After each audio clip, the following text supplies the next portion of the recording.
Thank you for joining us this afternoon for this deep dive session. My name is not Wagi Ishak. I actually walked in the room and I said, oh, I'm in the wrong room, and then I kept looking around for my room.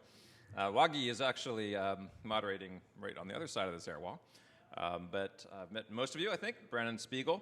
So we really have an exciting deep dive session, and the reason we call these deep dives is just for that. We try to put aside a lot of time to have a deeper conversation about some of the hot topics each year.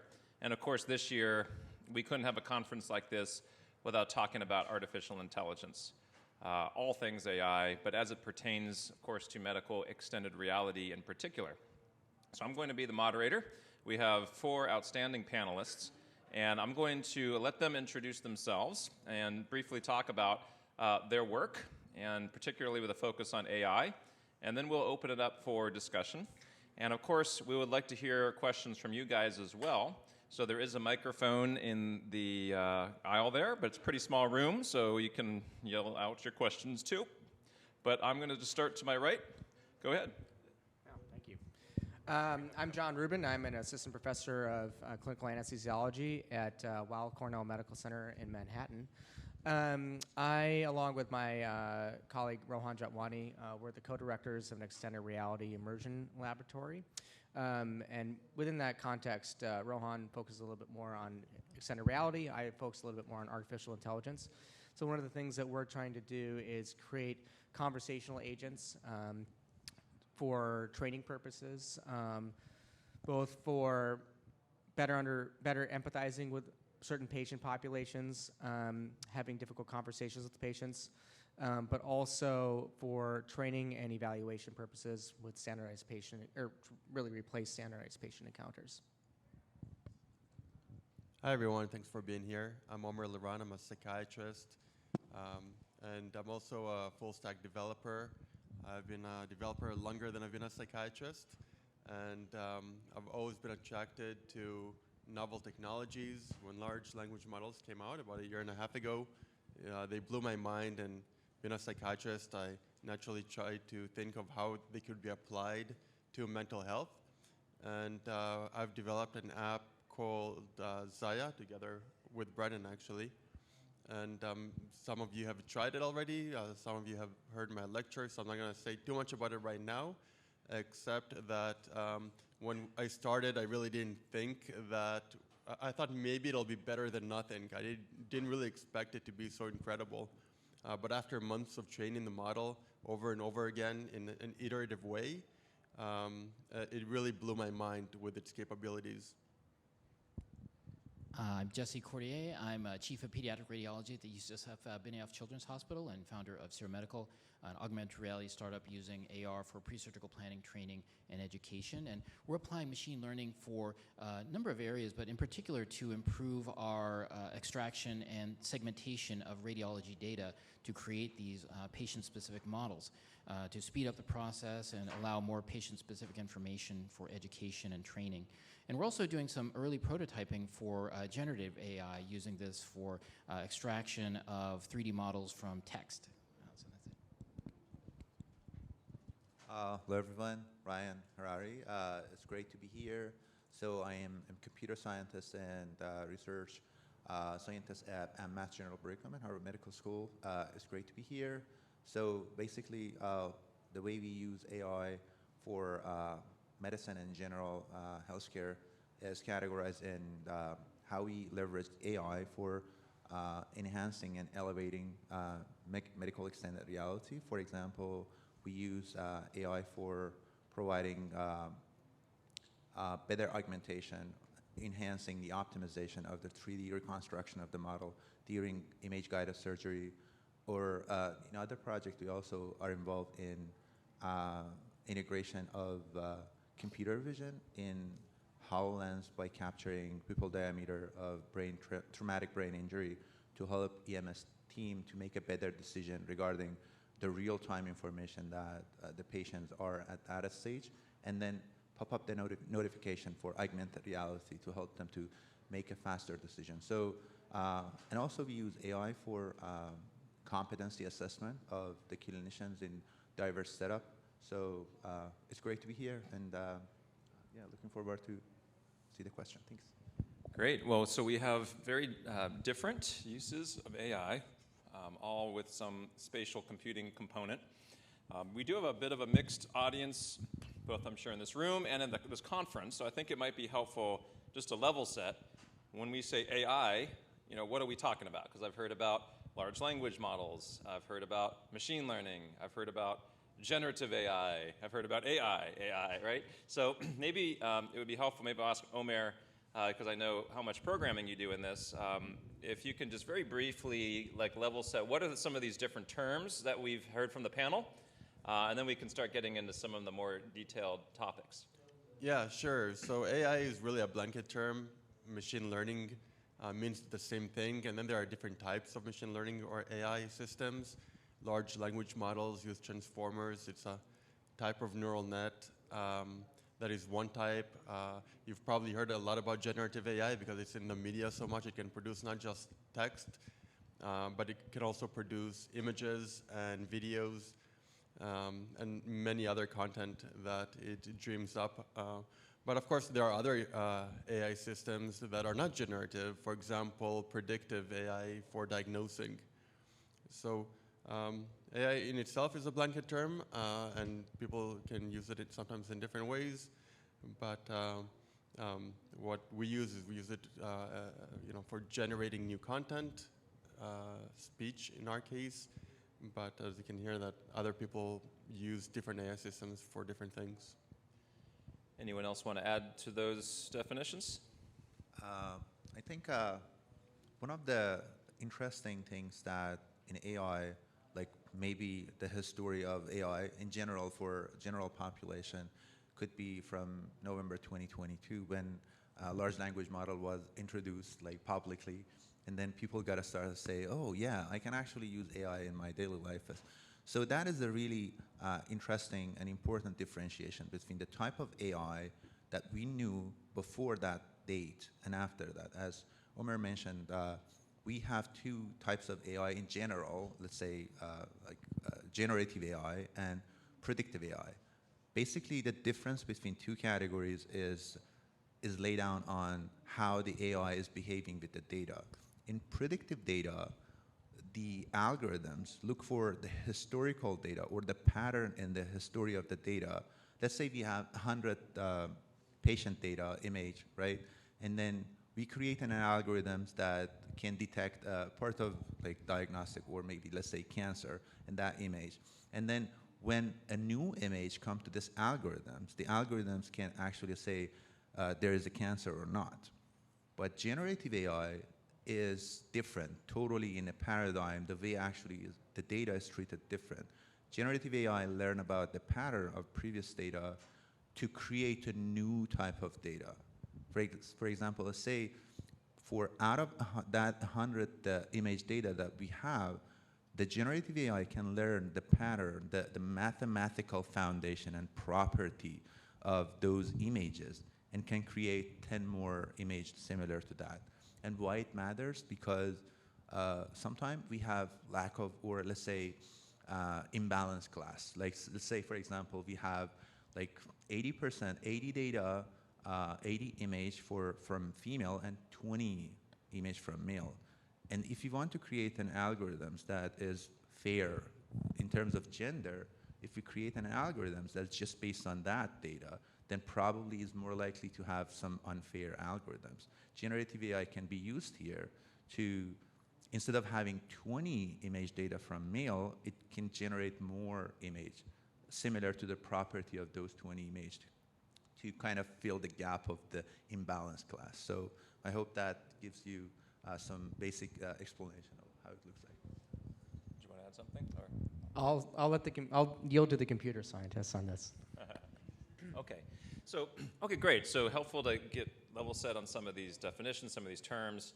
Now I want to be a little provocative, maybe. So the first two, and we'll get to everybody here, but the first two are focused on AI avatars, conversational agents. I heard the term empathy used. So can an AI system really be empathic, right? Is there something artificial by definition, right, about the brand of empathy that one might experience from what we think at this moment is an unconscious entity. We can talk about the nature of consciousness if we want to get there. But for now, it's at least a non-human entity. What does it even mean, maybe philosophically or otherwise, to talk about so freely this notion of an empathic AI? Thank you for that question. I'll perhaps be controversial here. I believe the answer is definitively no. I'm curious to get Omer's take on this as a psychiatrist and as a computer programmer. So for one, I was actually at a conference in December, and I heard the head of Google AI and Facebook AI speak, and I think we would say they are pretty good people to talk on this topic. And they're pretty forceful about the notion that these large language models are not capable of expressing or understanding empathy. These are probabilistic models. They're basically, they utilize linguistic tracking. They are very good at assessing patterns. It's pattern recognition, essentially. And so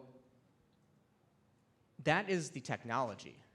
What's fascinating about this is that if you actually interact with the software, it doesn't matter if you're an expert in it or if you're not, people feel as though the conversational agent is empathetic. And actually, this is well documented. There was a JAMA article, I believe, in the last few months. So basically, I know we have a lot of physicians here at this conference.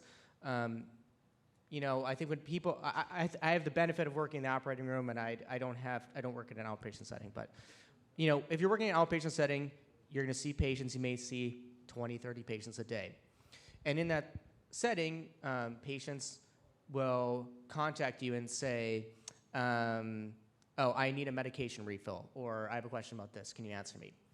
Typically, the way that works is that you go throughout your day, you see your patients, and then after work, you go home, and then you start writing notes, and the last thing you do is respond to those queries. What Epic was able to do is they were actually able to use a generative AI to create a response to the patient queries. And then a human, the physician, actually said, yes, I want to send that out. And the study demonstrated that patients actually preferred to receive the AI-generated responses as compared to a human response because they felt those responses were more empathetic.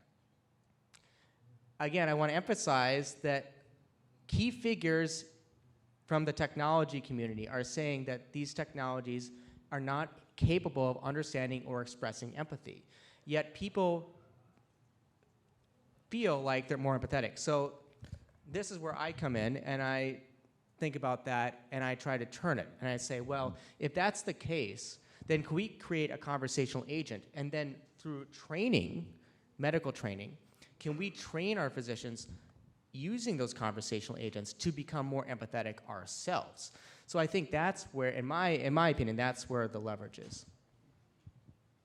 Yeah, thanks. So I think we're in agreement, but I would rephrase it a little bit. So the models are not conscious. They don't have a limbic system, which means they don't feel any emotion, but they're very good at mimicking. So they can mimic having empathy. And anyone who's tried our app will just instinctively feel as if the machine has empathy, and that's what we discovered from our research, which we published. So, you know, the way it works is it learns patterns for how to mimic empathy. Now, is it capable of expressing empathy? Well, it does express empathy because that's what people perceive. Probably does not feel empathy. But I agree with you that this can be not only used for patients to feel supported and connected, but also for therapists and other clinicians to learn how to express empathy because it actually does it very, very well. So a related term, and I want to go down the line here, for empathy, which maybe is a little less emotionally valenced, is simply perspective taking, right? It's maybe a more, I don't know, objective descriptor. You're taking the perspective of another individual, trying to put yourself in their shoes. And so even looking at, Jesse, the sorts of applications you're thinking about, you know, whether it's medical education or pre-surgical planning, there's an end user. And ideally, an AI system needs to think about what are the intentions and goals of that end user.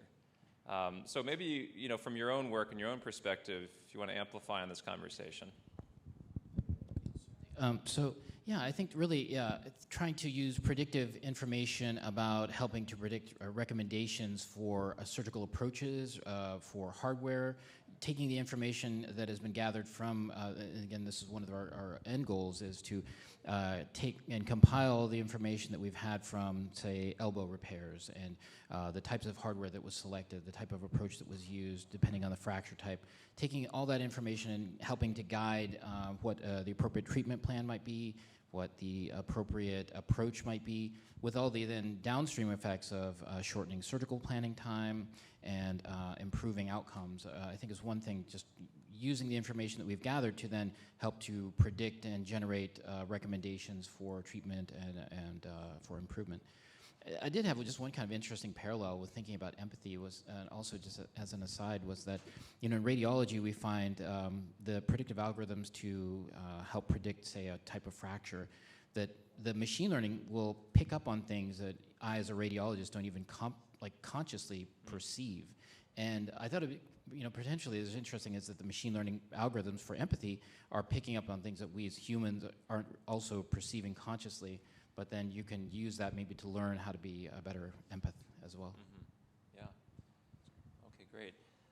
Ryan, do you have anything to add to this part? I just want to add my, or maybe ask this question. That's very interesting. Like, I'm not expert in mental health, but one thing I just realized about the empathy is that, like, we are thinking about AI as a machine, that one of the inherent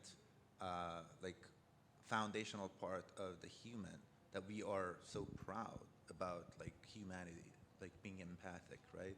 About like being human, and we are lacking that. And exactly AI, which is supposed to, doesn't have this, is going to provide that kind of foundational features of human even better than human. And I mean, it was very eye-opening for me that you just brought that, and how AI even has the power to move beyond of what we are human, like helping that to the patient in a way even better than human. And how do you envision, like, you as a mental health expert, like that kind of support could be blended, like support of clinician and AI together? I'm just curious to see how that could be shaped in future. Yeah, so you really nailed it. Why I said my mind was blown. Yes. I hear regularly from therapists that they're learning new techniques from the AI. Same, you know, computers started beating humans in chess in the late 90s. I think it was 97 when the computer beat Kasparov in chess, and that was a big moment. People thought that's the end of chess. But no, what really happened is humans learned to play chess better from the computer. And the same thing now is happening, I believe, in mental health, or is starting to happen in mental health, when we're going to learn how to be better mental health professionals from the AI. People still need the connection. You know, people don't look at a chess match between two computers. There are still, when people look at chess matches, it's still between two humans. Very Even though the computers are way, way better than humans in chess. And the same thing with mental health. I think a lot of people prefer a human connection, and they would prefer to speak with another human. And that human will be better because they interacted with the AI and learned from the AI. I think one of the component also could be here is that AI could be leveraged for tracking how empathic you are, for example, and then providing personalized feedback for medical expert and mental health expert saying that is your data and you should like receive that and then move that direction to better a better mental health support. I like, especially I like how we human love to connect with human rather than just AI in most of the case, and that could be a great direction to move forward.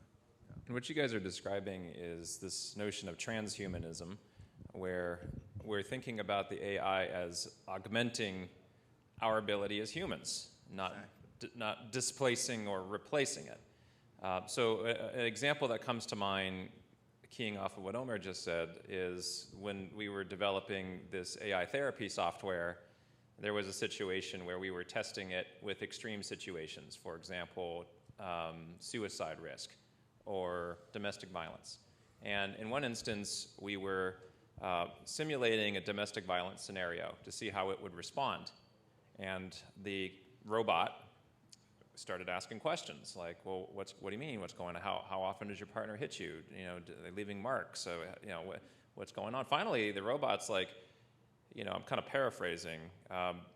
Essentially, it's like, listen, I can't call the police, but you need help. Like, here's some resources for you. And I also, and this is the part that gave me chills, I also want you to know that if you're on the internet searching for these for help, just know that your partner may be monitoring you.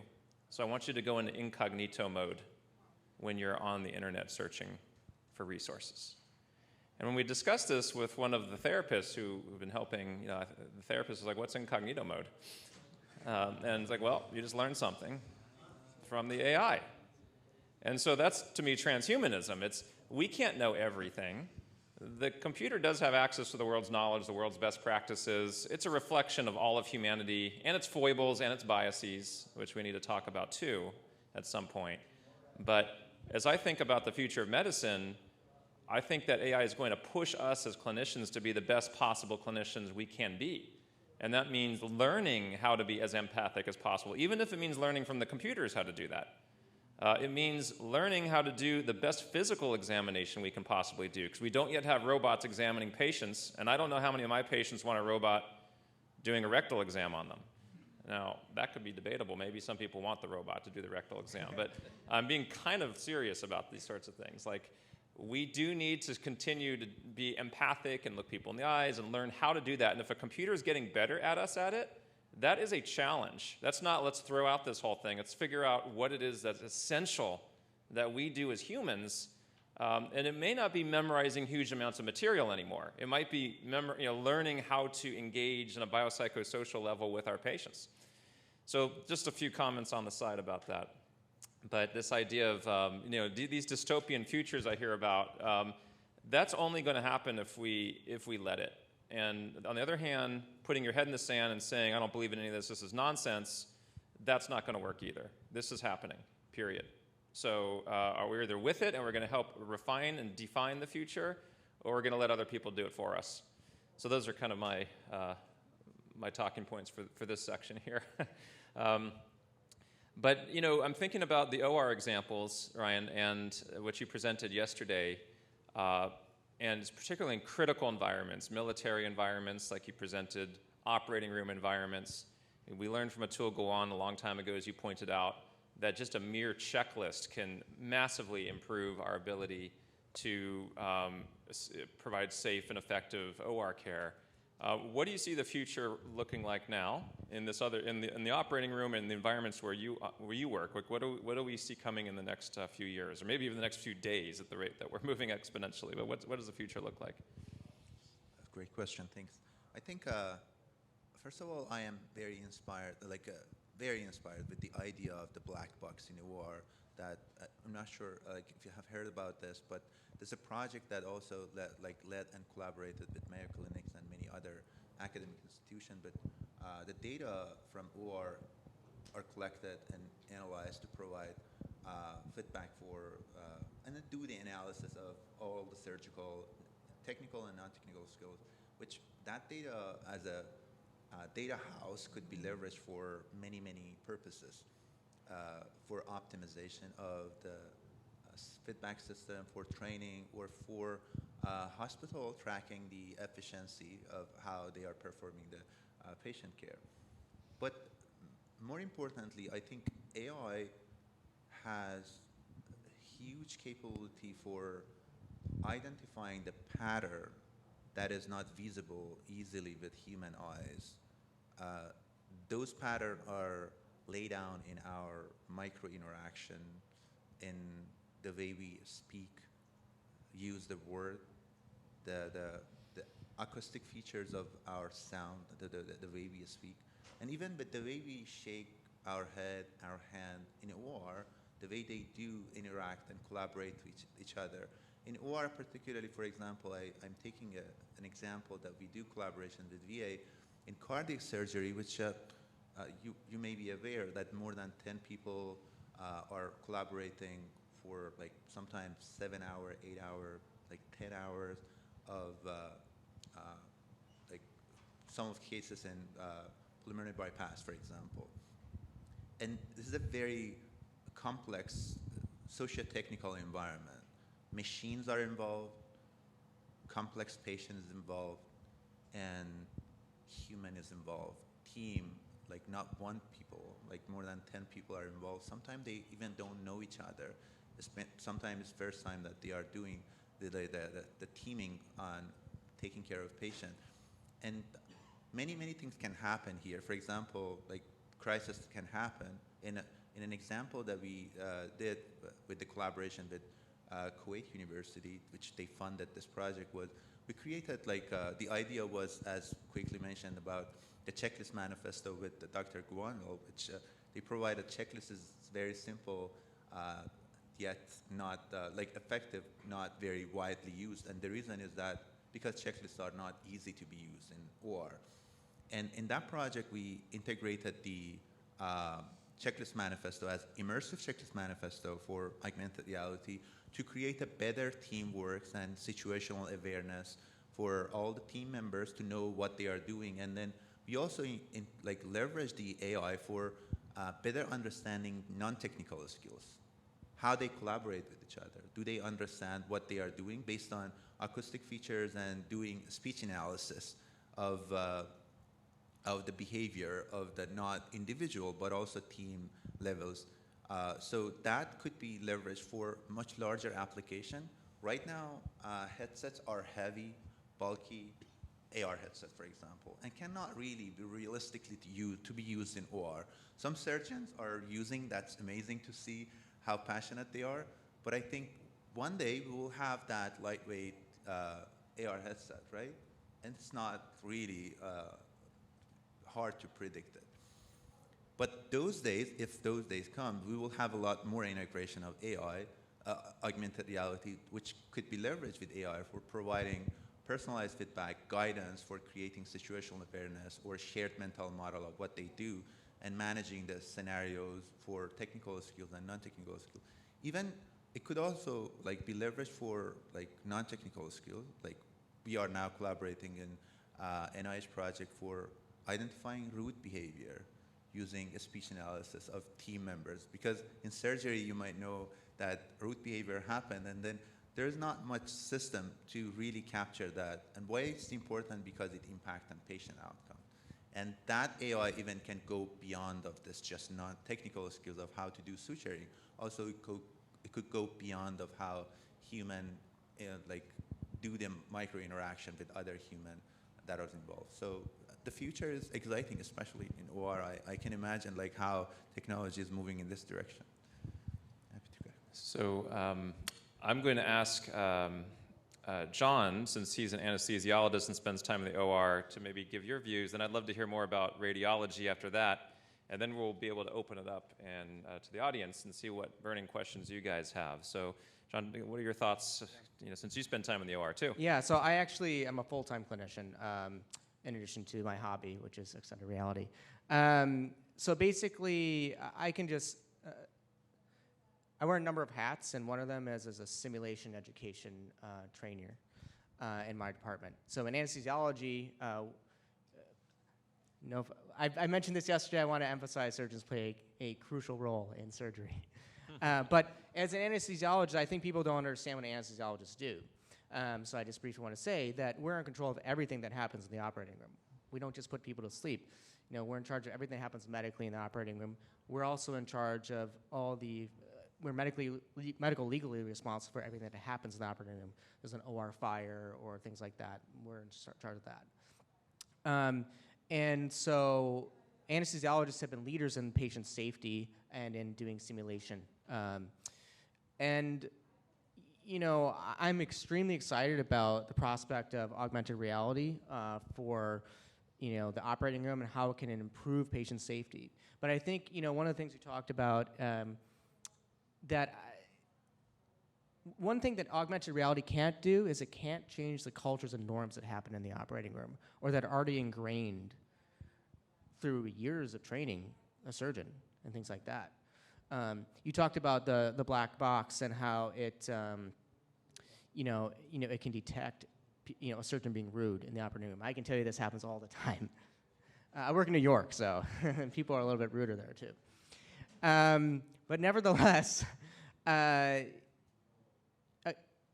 can assure you that those types of things are reported all the time. But the behavior doesn't change. And I don't think the black box will cause the behavior to change per se. So this is where I'm coming back to is I think it comes down to training, actually, and how we can utilize this technology within the context of training specifically. One thing you talked about is with checklists. So you talked about Atul Gawande's checklist manifesto. And we've been using checklists in anesthesiology since 1989, Dave Gaba at Stanford. And we've been training through simulation education with checklists since that time. In fact, pretty much every single anesthesiology department in the country that's a major training program has a core simulation center, and that's part of our board certification is going through standardized encounters with these things. What we know, however, through a lot of study, is that the checklist, while they do improve the technical tasks, the completion of those tasks, as you mentioned, it's difficult to actually implement them in the operating room setting. I see this all the time working. First of all, there's hard data on this, that the checklists are at best they can sometimes be harmful. At best, they're not any additional help. And so we need to be thinking about how we're going to implement those types of cognitive aids moving forward, and AI is one of those AR is one of those solutions. But I see this all the time with my trainees, which is to say that we go through a scenario in a simulation on Monday.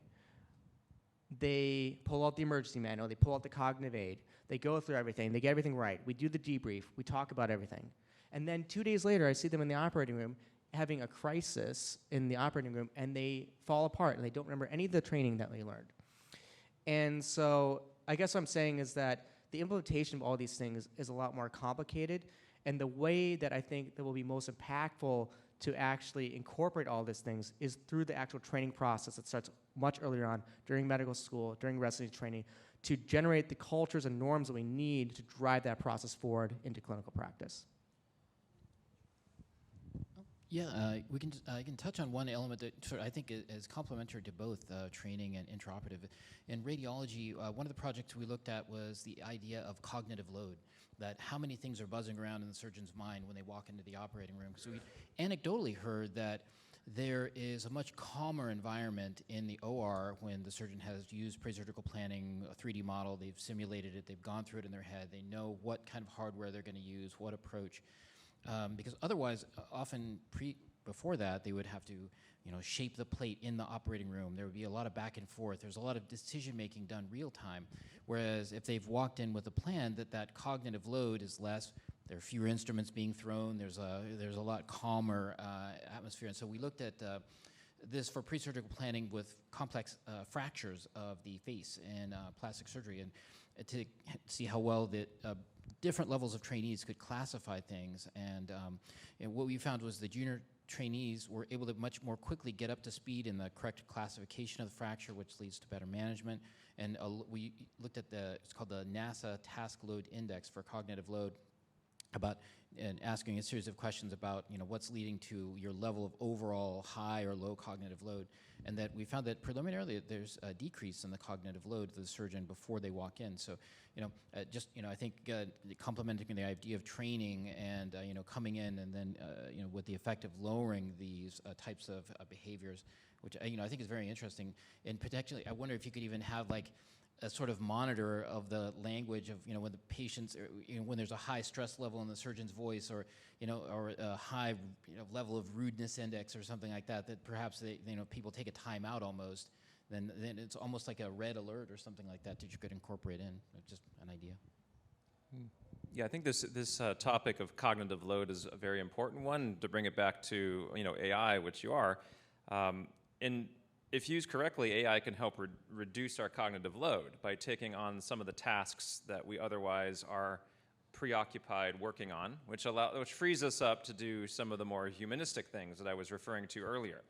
So I'll tell you that I use AI routinely now in my clinic. Actually, every patient that I hear about now from a fellow, I use AI, and I'm just experimenting with it. But I'll put the case into GPT-4. I'm normally taking notes anyway, so I might as well take it into GPT-4. And I actually find that it helps me do a much better job. I think I've been doing this for decades now, so it's not like I don't know what I'm doing, but it allows me to free up on some of the nuances, because I kind of, in a way, know that the computer is going to get the basic stuff, and it gets it almost every time. I mean, it does say some silly stuff, and I have enough experience and wisdom to say that's silly and that's nonsense. But that's like the worst it's going to be right now. It's GPT-5, GPT-6. So the idea of letting the AI take some of the burden, carry some of the water for us, allows us to be even better and stronger at the things that humans are best and strongest at. Whatever it is, whatever area you're interested in, I think that's probably generalizable conclusion of how AI can be used effectively. Now, combining it with XR just brings it to the next level, because we achieve that sense of presence, that all the things that all the examples we're talking about today, the reason we're talking about XR and spatial computing is the psychological presence of literally simulating or being in an environment that could trigger a lot of cognitive load, and then use AI to learn how to interpret and integrate that spatial environment with the assistance of AI. So those are just general kind of paradigms that I'm thinking of as I'm thinking about these different examples. Yeah. So I think it's a great comment that brought here. And I just want to add one more things that we observed, and the type of research that we do when it comes to integration of AI and AR. I'm specifically talking about AR here, is that AR can actually be really a great tool for creating a shared mental model, or like sharing the information, monitoring, and many, many applications. But when it comes to providing the decision support, one observation that we made is the AR can actually be really double-edged sword, as I mentioned yesterday, is if the AI and AR are not designed very well by integrating the clinicians in the first days, early days of the development part, it can actually provide just not necessarily correct information. And it can create more cognitive load, because like we human have a limited capacity of working memory and short-term memory. When information is overloaded, we could easily experience cognitive load. This is the simple definition of high cognitive load, for example. And imagine like in a situation that like the team, or in OR, for example, they need to get the best information in the right time. You provide many information, and it can actually make the situation worse by adding up more cognitive load. And it is the irony of such a technology if not designed very well. And the solution that we found useful, at least somehow, is that integrating the clinicians and even patients in a very as early as possible, even in a conception phase, even in a design phase, and then later in development phase. And then the development is not just one night or like one stop steps. It's about like iterative process, like creating a concept, testing with patient or clinician or end user, getting the feedback and more and more and more. By doing that, we could actually increase, or let's say decrease the likelihood of really creating something that nobody is going to use, because it can actually make the situation worse. So that's like really like ironic situation that we could mess up things. Okay, so I want to give you guys a chance to ask any questions. I have a sense Dr. Van Goor has some thoughts, because I could see it in your body language, but maybe you're just really invested in the discussion, but I feel like you have some thoughts. Does anyone want to come up either to the mic, maybe go to the mic? Dr. Ross, absolutely. So we have a neurosurgeon here. Hi, yeah, thank you. Lindsay Ross, neurosurgery at Cedars-Sinai, and then also medical extended reality researcher and health equity researcher. So you kind of know where my question's probably going to start off with. But I talked about yesterday in my talk about how, the AI wave is coming and how we really need to be mindful about the data sets that we're using and how we're trying to eliminate bias on the front end. So I want to know, in your programming and in your research, what have you done specifically to kind of address that and eliminating biases, whether it's maybe making the woman the surgeon in the operating room or changing the way your therapist looks? I mean, what have you guys done on the front end or on the back end to test that? That's a great question. So I'm sure everyone has their own perspective on that. I'm going to start with Omer, since you haven't had the mic for a bit, and I know you've done some work. We've actually both done some work in this space. Maybe you can talk about that. Anyone else who wants to give examples?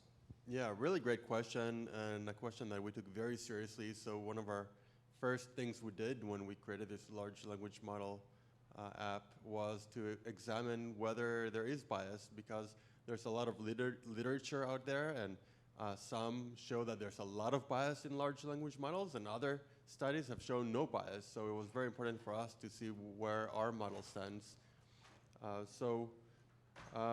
What we did is we created, to test this, we created digitally simulated patients. We called DSPs, and they were AI powered. And the goal here was to let our app, the avatar is Zaya, speak with this DSP and have a conversation and assess whether a response that she gives is different for different demographic factors that we fed to Zaya, but not to the DSP.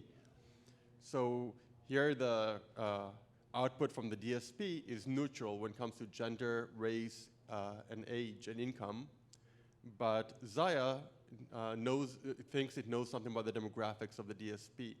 So if there are any changes in Zaya's behavior, it could only be attributed to bias. And we looked at many, many factors. There's a long list of them. And we actually found no difference in how Zaya responds to the different demographics. So this was a very carefully designed study that showed really no bias for all the demographic factors we looked at. And so, and we'll hear from others as well, I think this is one example, and of course you all may be thinking about your own examples.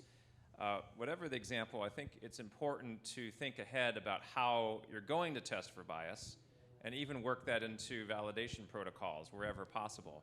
Because depending upon the use case, there may be a tremendous amount of bias, there may be no bias, and of course then the question is, how do you measure bias, which is very tricky. I mean, humans have a lot of difficulty determining what is bias. We have political debates about what is bias, so who's the gold standard, the arbiter of bias is another very difficult decision, or discussion.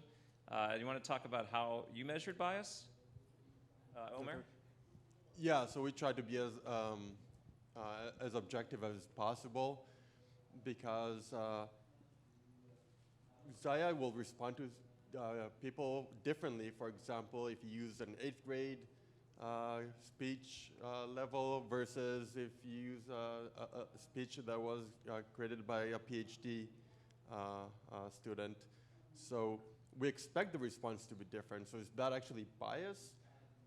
So to eliminate that, we wanted to just see purely on demographics and not related to the input, whether the response would be different. And we used a lot of linguistic markers for this, and we chose the linguistic markers based on the existing literature. A lot of the literature about large language models and bias. And for, I don't remember exactly the number of linguistic markers that we looked at, but it's at least 20. And there was no difference across any of the demographic factors for any of the linguistic markers we looked at. Okay, I see we have a couple more questions, people in line at the microphone. So why don't we go ahead and hear the next question? And if any of you guys also have residual thoughts about bias, feel free to bring them up as we continue to answer questions. Go ahead. Hello, Robert Lillard, Indian Health Service, United States federal government. My question is, as a child of the 80s, I know everyone asked their math teacher, why do we have to learn this if we all have calculators? And we were told that you're never going to have a calculator with you whenever you need a math question. 20 years later, as an undergrad, the first day of class, my professor says, I don't want you learning logarithms. That's what UpToDate's for. I want you to know how to apply that logarithm. We're 20 years past that now. Are we on the cusp of seeing the computer becoming the architect of the diagnosis and the human becoming the arbitrator or the decision maker on that diagnosis? Yeah, so maybe I'll just jump in with my own thoughts on this, and I'd love to hear from others. And this, of course, goes beyond XR, but you know, it's all interrelated. Just this week, I was with a medical student who I just realized that our medical school is now compressing 2 years of material into the first year. And now they're doing their clinical rotations in the second year. And I was talking to a third-year medical student who, it seemed to me, didn't know anywhere near as much as I was accustomed to people knowing at that age, or at that stage. And she recognized and acknowledged she feels like she didn't learn a whole lot because she had to do 2 years of material in 1 year. And the explanation is, well, more and more, you just offload all that stuff to the computer systems. But in the meantime, like pragmatically, we make hundreds of decisions a day on a medical ward, for example. Hundreds, maybe more than that. I can't even know how to count how many decisions we make per unit time. It's just so many. And it's because of the rote practice of doing it hundreds and hundreds of times that it becomes second nature. How are we going to use a computer system for every single decision that we have to make? I mean, just pragmatically. The big decision, sure, like what does this patient have? What dose are you going to use? When should I, in what order should I see the patients? How should I triage their severity? How do I integrate the fact that this heart rate is going down at this rate and the oxygenation? Oh, maybe the computer does that too. I mean, at some point, we're going to have a computer doing absolutely everything. And we might get there, but until that time, we need to keep teaching humans like how to do human stuff. Until we're 100% sure that the computer's nailed it, which I don't even know how long that's going to be. I don't know. I watched a code recently. I had a patient. I saw 12 people, like a pit crew, running around this patient, coding a patient for 45 minutes, brought this patient back to life. There's no way a robot's doing that right now. I'm sorry. I know Omer disagrees. We've talked about this. I watched that and I said, there's no robot that can do what I just saw. Well, right now, of course. Right now, but not for a while. But anyway, that's a discussion we could have. But anyway, what do you guys think about this question? Let me flip it to you guys. So I think it's a very interesting point about what you just mentioned. In a study that we were collaborating with NIH, we're creating a robot-assisted system for perfusionists in cardiac surgery to help them to having, instead of making all the decisions that perfusionists make, having a system that hopefully can help them to make a faster decision with easier. And then we started interviewing with perfusionists, say that, oh, can you just explain how do you make a decision about heart-lung machine and all the process? And it was super difficult for them to even explain how they make a decision. Naturalistically, we human make a lot of decisions in a short amount of time without being we are aware of how we make a decision, because naturally decision making is super fast, super intuitive, and it's laid down on many of the foundational like genes that we have in evolution. So, and the AI cracked this part right now. It's super challenging, but as we know, like the way actually we have experiencing evolution from the agriculture day from to computer, and from computer to smartphone, and then from a smartphone to AI, and AI for more generative AI, and for having seamless integration of AI in our decision-making system, I think, yeah, eventually it will happen. Yeah, I agree with that. Just to tack on a little bit from the radiology perspective, similarly to diagnose a lateral condylar fracture in an 11-year-old pediatric patient in their elbow, having to know all the different variations of anatomy, what's normal, what's abnormal, is this enough to call it an effusion? Those pieces, there's a lot of elements to go into that. And I think, well, certainly it will take some time, but and similarly on the line of bias, there are a lot of biases that machine learning will try to do. It will try to decide what machine it comes from. Is it from a GE, or was it taken on a Philips? So having to have large enough data sets to be able to integrate that all in will take time. I probably see it more quickly being better to categorize things, like right now putting it onto a work list where the acute pneumothorax is put to the top of your work list to make sure that's done first. Making menial tasks more quickly, I think that will be one of the earliest near-term applications of it. Just to piggyback on on what everyone said here, I agree entirely. I think that it's possible that 20, 30 years from now, the system, or maybe sooner, the systems may be capable of doing this, but it's not even close to that today. And I'll just give you an example. I think, an important concept that we have in our field, which is probably true of many fields, is garbage in, garbage out. So, if the inputs that are coming in, the data streams are coming in, are faulty, then, you're not going to get a good outcome out of that from the AI system. So I can give a couple of examples of that. I mean, first of all, one of the early things that we learn as interns in medicine is a twofold algorithm. One, somebody gives me information. Blood pressure's 206/186. So the first thing is that real or not? And then the second thing is, should I treat it or not?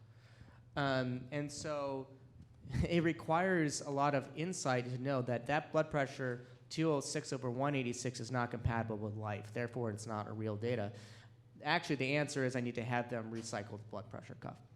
Another example of this happens actually not uncommonly in the OR. Let's say we're doing anesthesia on a healthy 22-year-old patient having let's say they're having an inguinal hernia repair. Let's make it simple. The oxygen saturation is 85%. Just remember, these guys are standing here. Waiting. Sure. Yeah. Yeah, sure. But I'll make this quick. The oxygen saturation is 85%. Is that real or not, or is it because the pulse ox probe fell off the patient, is flowing in air, and it just so happens that 85% is what it would naturally be with ambient air? So I don't know if AI is capable of doing that yet. Okay, you guys have been standing, and sitting is the new smoking, so you're gaining life years while the rest of us are digesting our meal. So go ahead. I can't tell you how much I appreciate that. I sit all day. I'm Joanne Nyman. I'm a private practice psychotherapist. And I'm still trying to wrap my mind around the idea of AI in a psychotherapeutic environment. I had an opportunity to try Zaya. Very impressive, I have to say. But a couple of thoughts that I'm having immediately. One is, Omer, you said lots of people would prefer to work with a robot or work with AI. And that triggered something in me because the psychotherapeutic environment is inherently anxiety-provoking for clients, and avoiding being in a room with a therapist, in my mind, means they should be in the room with a therapist, okay? The other thing that comes up for me is the issue of transference and countertransference.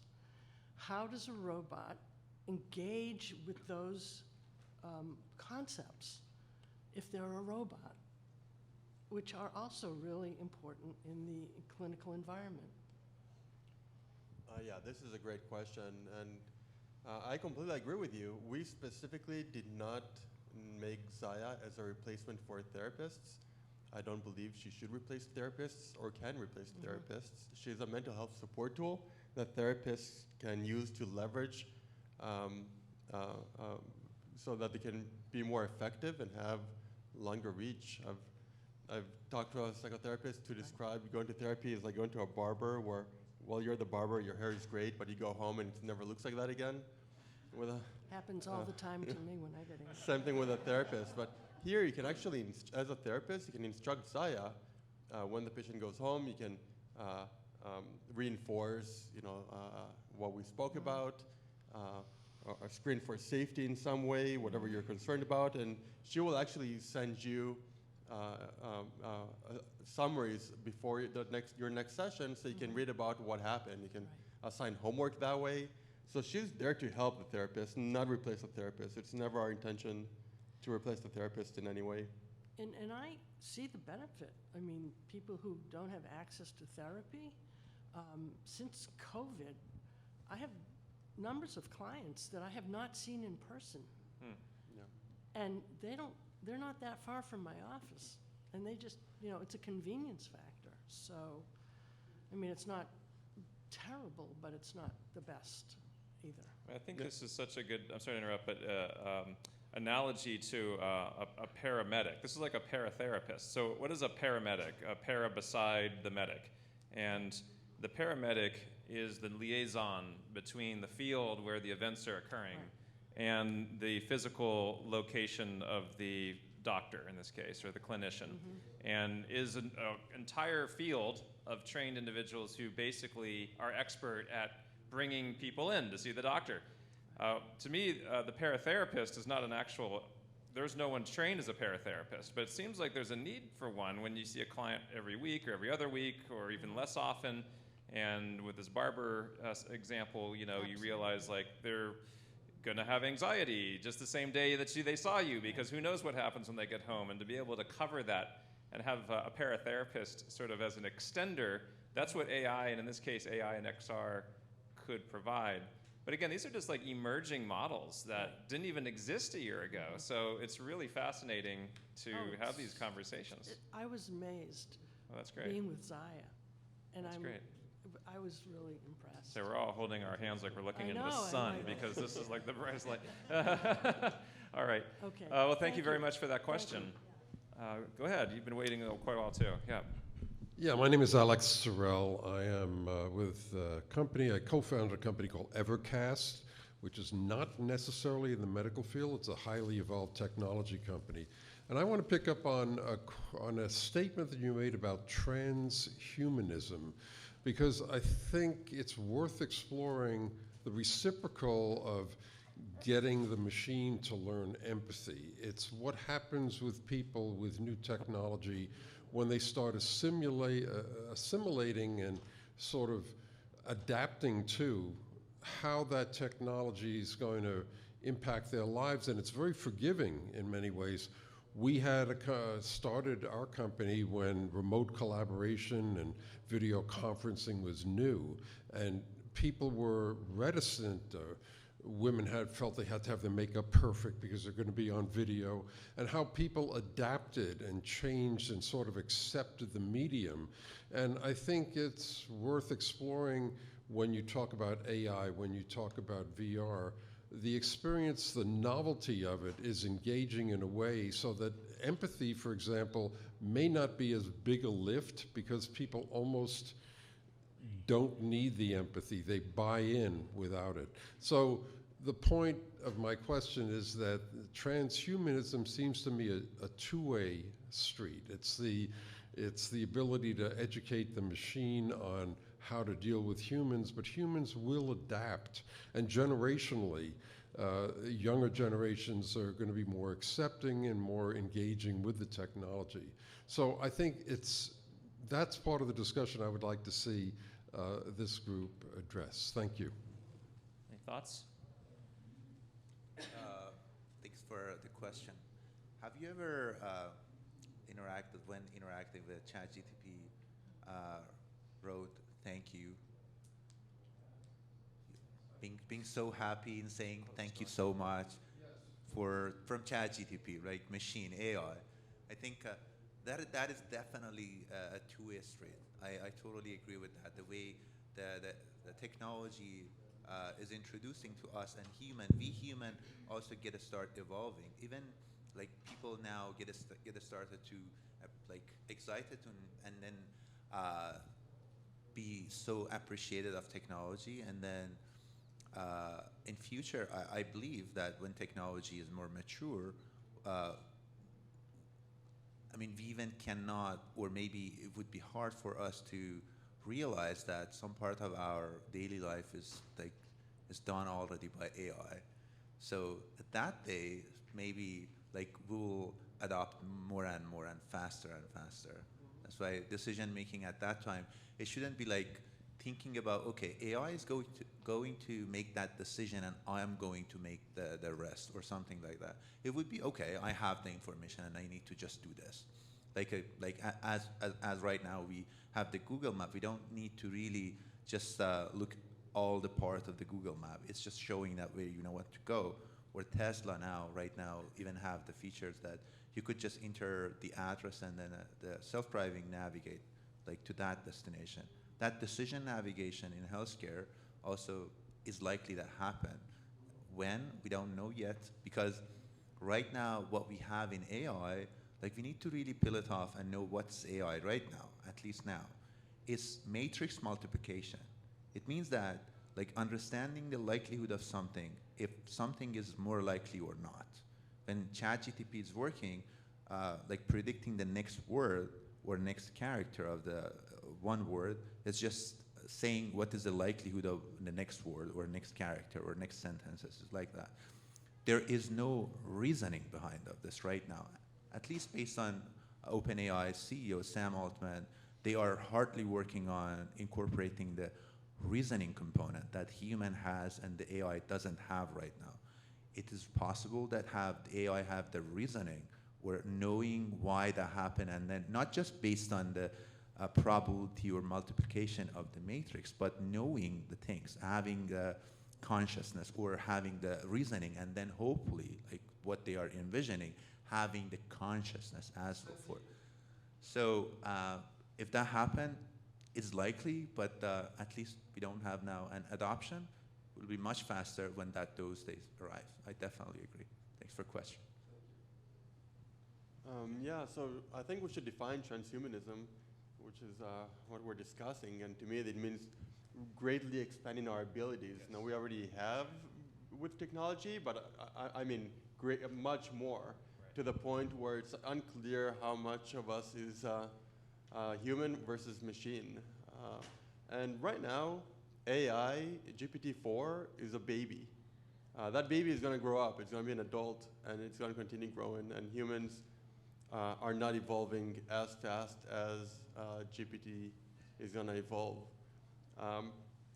Saying that all it does is matrix multiplication is really oversimplifying it. It's like saying that all the brain does is action potentials.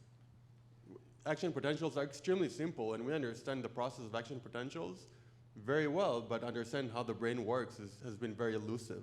And we don't know how GPT-4 works. We don't even know how GPT-3 works. So people are working on it, but GPT is advancing way faster than we can even figure out how it works. There are things that the human brain can obviously do that GPT cannot, but I don't know how long that's going to continue to be the case. And I know that GPT is very good at modeling human thought and behavior, because you can say, can you finish this sentence in the style of Albert Einstein? And the only way you can predict and it's very good at predicting what Albert Einstein is going to say. And the only way it can do that is if it has a model of Einstein's brain somewhere in this giant matrix. So I think it's important not to oversimplify. We also don't, our brain is also predictive. A lot of our speech is predictive, and there's been studies that show that. So we are also predicting the next word as we're speaking.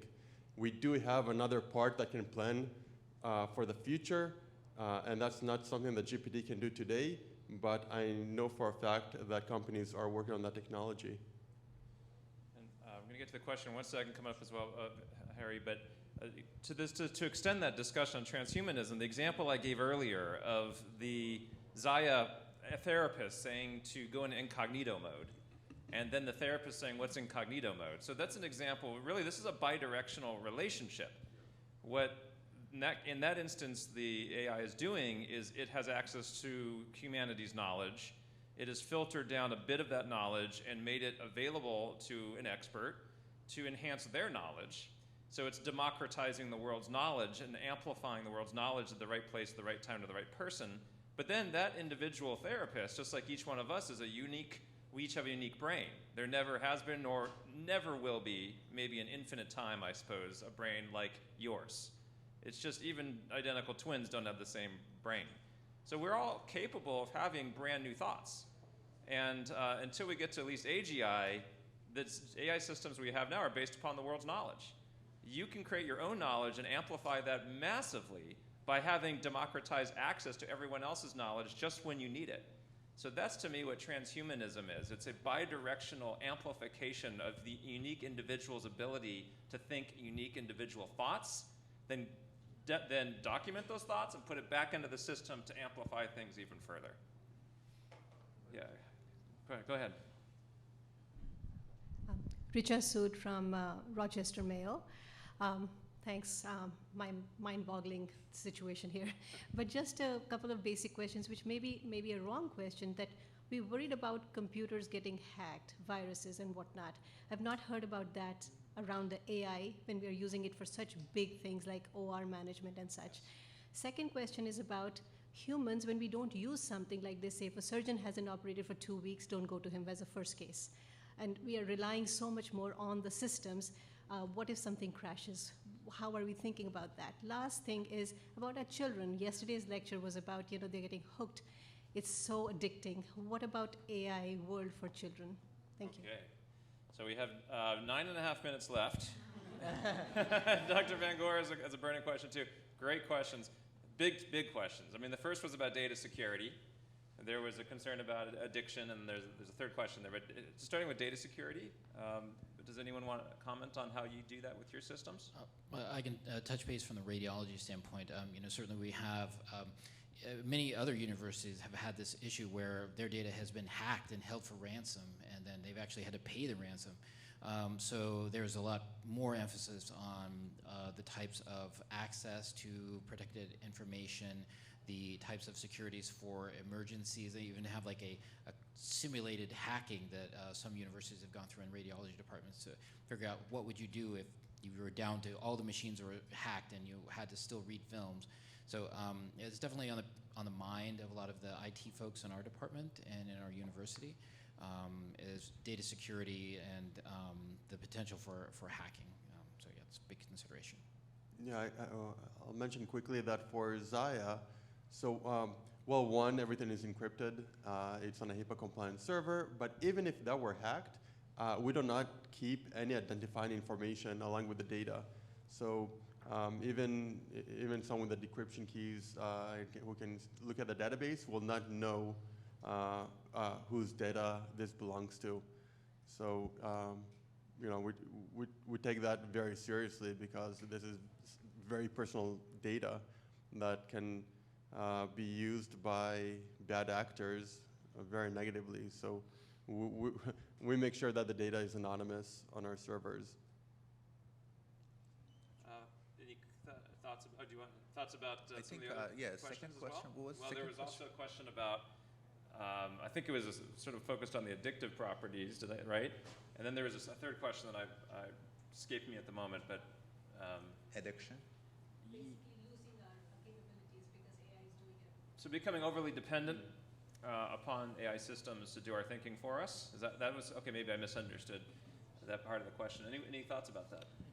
I think I probably defer to mental health problem. I don't have expertise on this. I prefer. Well, I'll just piggyback on that, the over-reliance, especially in medicine, and just piggyback on what Brennan talked about in the code situation earlier. I think that this is a tool.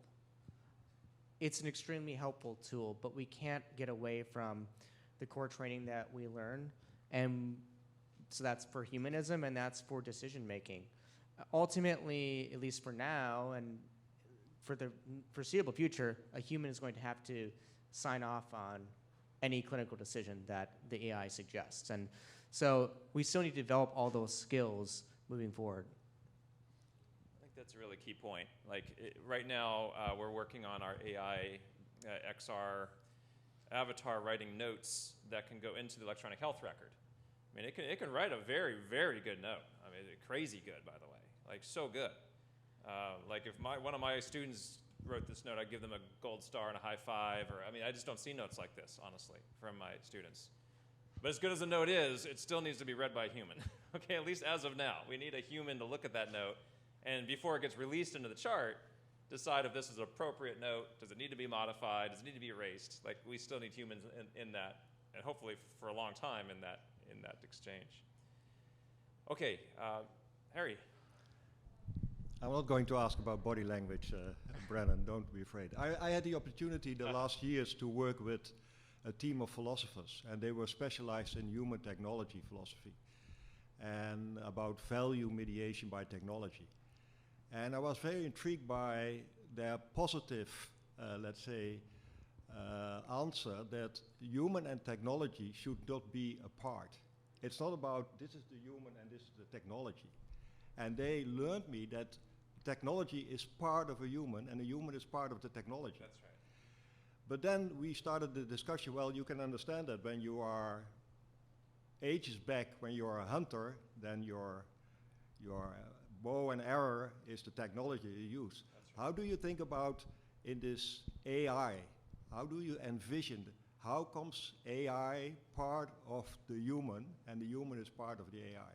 Do you have some ideas about that?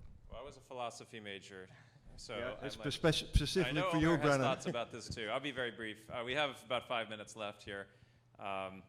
You know, again, we could take a grand view of this, and Ray Kurzweil talks a lot about this in his books.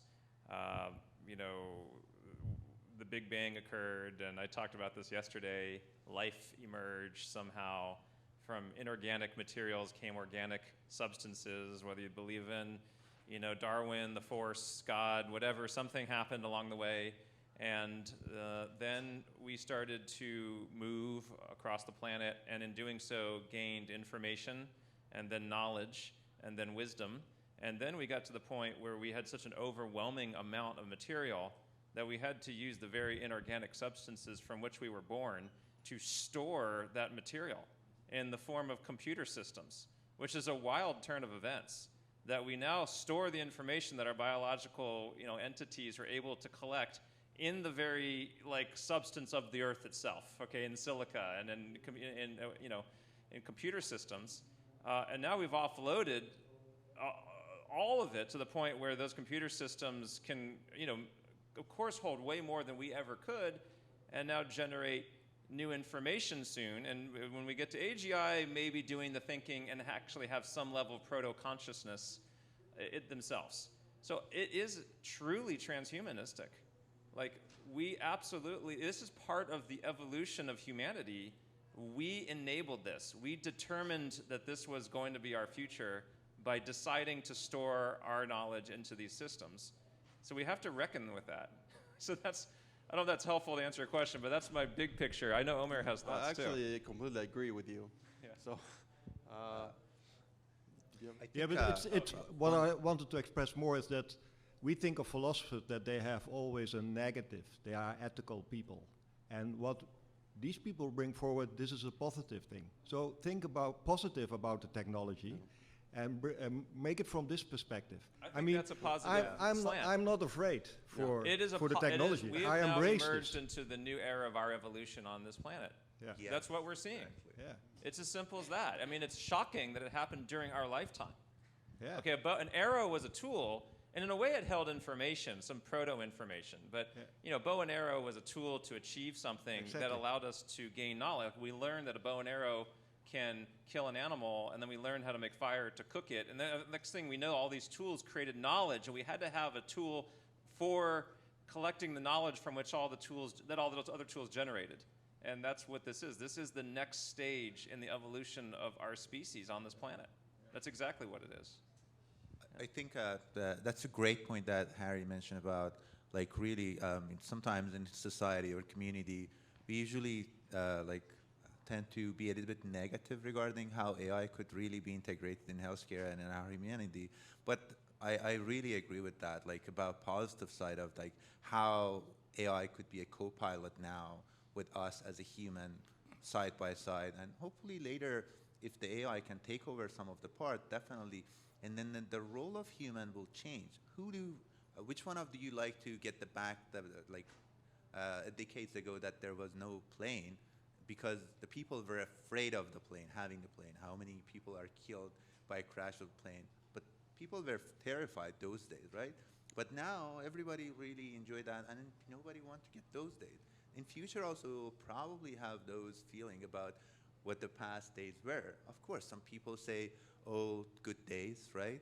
But which one of us really want to get back to the old good days that really happened? So I think I totally agree with that, how human is going to really help us to evolve in a way that we could be a better, superior human in many of the tasks. In the 32 seconds that are left, I just want to foist one phrase from neuroscience. Get more time, because I can hear these guys talking next year, and they're all going to end up in this room anyway, so just go ahead, Walter. Well, I just want to remind us about perceptual learning. Our brains adapt, our perception of the world adapts, and as the philosophers know, the perception of the world is reduced by what we experience in our brain, in our mind, and yet as we adapt to the technology, and to address your question, our brains and our sensory systems adapt to the technology we use. So it is a two-way street. We create new tools, then we adapt to those tools. And when I go home, I go like this. So and sometimes I walk, but it's we change, and we change how we interact with technology. So it's not just us creating technology; it's also us modifying ourselves.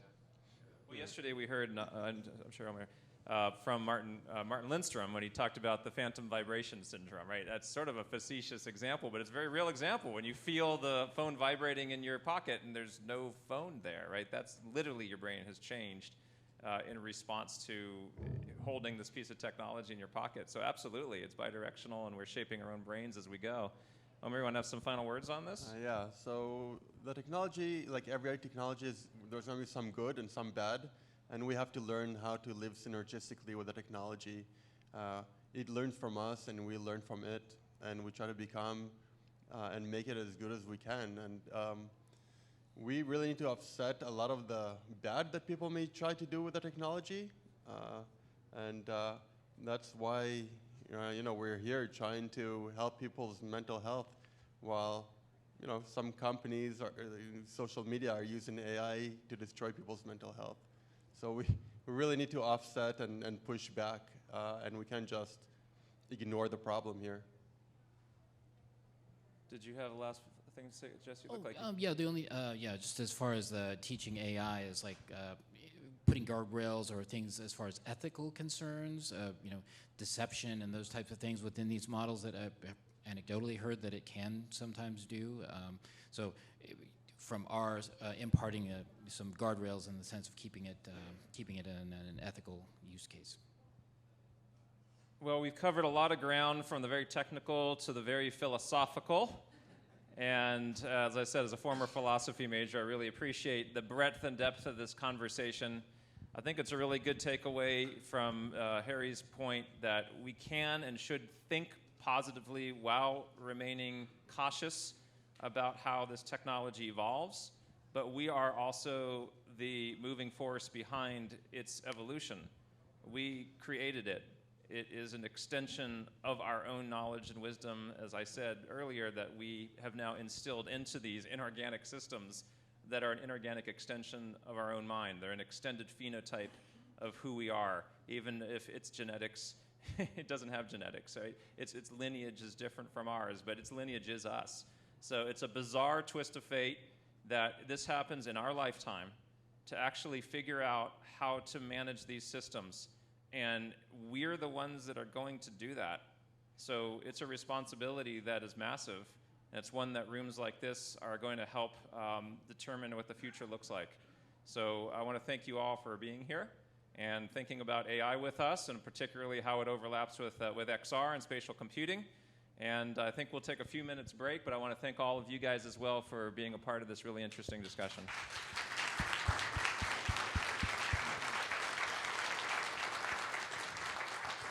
Okay, so we are going to finish in this room. We have two spectacular speeches, and then Omer and I are going to do our best to very quickly wrap up the top 10 takeaways from this incredible 2 days of conference. So take a few minutes, take a bio break, and we're going to come right back into this room with all of the other folks momentarily.